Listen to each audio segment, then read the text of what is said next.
প্রতিষ্ঠানকের নাম ছিল ওডেস্ক, যে ওডেস্কে আমিও কাজ করেছি দীর্ঘদিন। ওডেস্কে যখন আপনি কাজ শুরু করেন তখন কি আপনি খুব সহজে কাজ পেয়েছিলেন নাকি খুব চ্যালেঞ্জিং ছিল কাজ পাওয়াটা? অনেক চ্যালেঞ্জিং ছিল।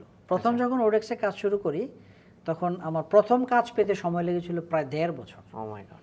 1.5 বছরে আমি প্রতিদিন আমার যতগুলি জব কোটা ছিল সবগুলি অ্যাপ্লাই করতাম, জব খালি অ্যাপ্লাই করে যেতাম।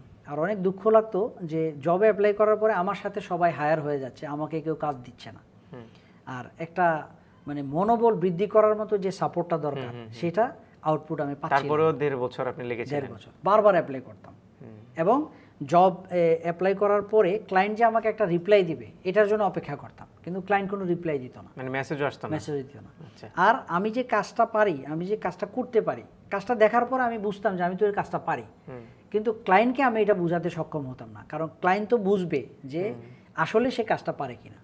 তো এটার যে নিয়ম পদ্ধতি এগুলো বুঝতে বুঝতে আমার অনেক সময় লেগে গিয়েছিল। আবার তখন ইন্টারনেট ছিল না, গাইডলাইন ছিল না, যার কারণে অনেক সময় লেগেছে। 1.5 বছর পরে প্রথম কাজ পাই একটা জুতার মডেলিং এর, $10 একটা কাজ।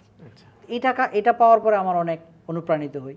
পরবর্তীতে 1 মাস পরে আবার আরেকটা কাজ পাই, পরবর্তীতে আবার আরেকটা কাজ পাই। এইভাবে প্রায় 2-3 মাস পরে এরকমভাবে একটা কাজ, একটা ক্লায়েন্ট আমাকে কাজ দেয় মডেলিং এর কাজ। এটা হলো আপনার এয়ারক্রাফট, মানে অর্থাৎ বিমান তৈরির কাজ। তো বিমান মডেলিং করার কাজ এটা আমাকে দেয়, ট্রায়ালিং হিসেবে দেয়, মাত্র 4 ঘন্টা না 5 ঘন্টার মধ্যে কাজটা করে দিতে হবে। তো এটা করে দেওয়ার পরে সে আমাকে ফাইনালি কাজ দেবে। তো এই কাজটা করার পর এটার উপর আমার অনেক প্র্যাকটিস করতে হয়, কিভাবে কি করতে হয়, এটা নিয়ম কানুন না জানার কারণে। তো ওই সময়টা কম্পেয়ার না করার কারণে, সময়টা কভার না করার কারণে কাজটা আরেকজন পেয়ে যায়। তো আমি পরে খোঁজ নিয়ে জানি যে প্রায় $5,000 কাজ ছিল এটা। তো এই কাজটা আমি না পারার পরেও আমি পরবর্তীতে আমি হতাশ হইনি, আমি চিন্তা করলাম যে না, আমার আরও এটা প্র্যাকটিস করতে হবে। আমি জবে অ্যাপ্লাই করতে থাকি, পরবর্তী 3Dতেও কাজ করতে থাকি, পরে মোশন গ্রাফিক্সেরও কাজে অ্যাপ্লাই করি। মোশন গ্রাফিক্সের কাজের ইয়াটা প্রথমে শুরু হয়নি, কাজের সেক্টরটা প্রথমে শুরু হয়নি। এটা যখন আমি 3Dতে অ্যাপ্লাই করতাম তখন motion graphics, explainer video, motion graphics, logo animation, এই সমস্ত অ্যানিমেশনের কাজ দেখতাম। দেখার পরে দেখতাম যে এটা তো আমি পারি। তো অ্যাপ্লাই করতে করতে করতে করতে আবার হালাল হারামের একটা ব্যাপার ছিল, যে আমি তো এই কাজগুলি পারি কিন্তু এখানে তো নাক চোখ মুখ আছে, এই টাইপের কাজ তো আমি পারি কিন্তু এটা তো আমি করবো না, তো আমি কিভাবে করব?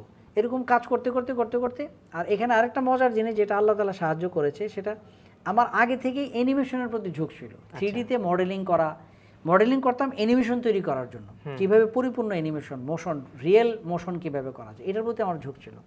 তো প্রথমে যখন জব দেখতাম তখন জবের লিঙ্কগুলির মধ্যে দেখার পর এগুলো আমি করতে পারতাম, কিন্তু এগুলো হালাল হারামের সমস্যা থাকার কারণে, যেহেতু অ্যানিমেশন সেকশনে আমার অনেক ঝোঁক ছিল, পরবর্তীতে এভাবে দেখতে দেখতে হঠাৎ করে একটা অ্যানিমেশন দেখলাম যেটার মধ্যে পিক্টোগ্রাম স্টাইল ক্যারেক্টার, গোল গোল পিক্টোগ্রাম, ওই যে বিভিন্ন ইয়ের মধ্যে দেখা যে পিক্টোগ্রাম ক্যারেক্টার, মেল ফিমেলের, যেটা হচ্ছে পুরুষ এটা মহিলা, এরকম আইকন থাকে, পিক্টোগ্রাম আইকনিক টাইপ, কিন্তু ফেসের কোনো এলিমেন্ট থাকতো না, নাক চোখ মুখ থাকতো না। তো এটা দেখার পরে আমি চিন্তা করলাম এই অ্যানিমেশন তো আমি পারি, এটা তো করতে পারি।